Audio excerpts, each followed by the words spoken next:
ladies and gentlemen, hold on to your hats. It's time once again for punishing dumb-ass openings. Check this out, guys. Look at this. 100% accuracy. And a win in only 10 moves. So it's going to be a short episode of punishing dumb-ass openings today. For a couple of reasons. One is there's only 10 moves to show you, and the other one is that I'm really king hungover. Had friends over last night. My wife cooked an awesome barbecue, and but our friends brought far too much alcohol with them, and so I ended up destroying half a bottle of Jack Daniels, which was not clever. So let me pull up this game. There we go, and we'll just take it from the top.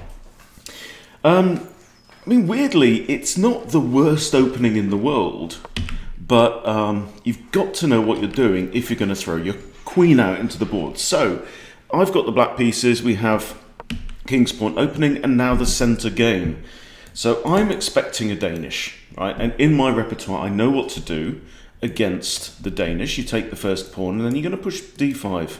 I think it basically is the safest way to go. So I take the pawn and expecting c3, but we don't get c3, we get queen takes.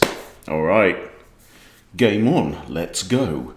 And so, I mean, obviously all my moves are totally perfect, darling, totally perfect. Knight c6 hits the queen, right? You develop with tempo, obvious, right? Queen now disappears over here. So this is like some kind of weird Scandinavian, right? Like Scandinavian mainline. It's a bit odd, right?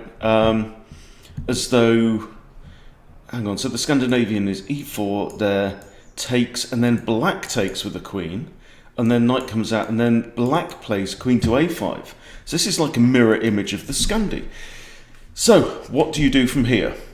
Well, you want to keep developing, and you want to control the board, and you want to control the centre, so minor pieces first, and generally knights before bishops, and I play knight f6, okay? I'm not worried about this because I can simply take it, so nothing wrong with that move whatsoever. Opponent now also develops a knight. There's a nice kind of potential target here, and so now what do we do, right? The knight's defending this pawn. We want to keep developing, want to get castled, and at some point, hopefully exploit the fact that the lady is on walkabout. So, bishop c5.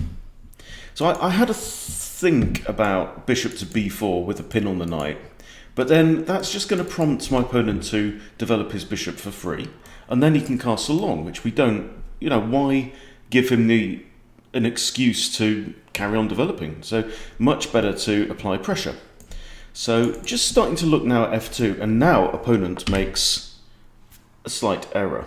Okay, bishop to g5, and at this point, my hungover ass goes, I think I know what to do here, right? So, I've taught you guys this, right? This is the pattern. You've got a bishop looking at Freddy, and opponent pins knight against your queen. Okay, that's the pattern, and it calls for the best move, right? In this case we're black, so it's bishop takes f2 check, and now if the king should capture the bishop, we have knight here with check and a discovery against this bishop. So the pin here backfires. Of course we can't do this because knight can take, and getting rid of the check. All right. So king takes bishop, knight g4 check, and opponent now has what, 4 legal moves. There's nothing that can block a check. But whatever happens, the bishop's going to fall, and the queen will defend the knight. So king goes here. Obviously, we take the bishop. Ovs. Now, I mean, there was a check, but then queen takes knight, so no in-between moves there. And now I'm thinking queen here, and then king to here, and then knight to here, I think, is checkmate, right? So it's white to move. White plays knight to here and kind of attacking the queen, but in true dumbass spirit, it actually doesn't change a thing for my plan. So queen e3 check, and then so obviously the king can't go here, so this is forced. And king goes to there, and now knight f2, checkity mate, you are checked. And that is how you finish off a dumbass opening. So I think the punishment fitted the crime in this instance. I really don't. So this is the center game normal variation, apparently, right? And this is the normal variation. It just can't be good. And, I think black is already at this point on move 3 slightly better. There are openings, guys, when you can throw your queen out into the board. Obviously, the Scandinavian main line, we see it. There is a way with queen attack, and there's a line in the Vienna where you can throw the queen out to h5. Of course, as well, but you've really got to know what you're doing with this, because it does break principles, okay? And just to bring the queen out there, inviting your opponent to develop with tempo, I just don't buy it. I don't buy it.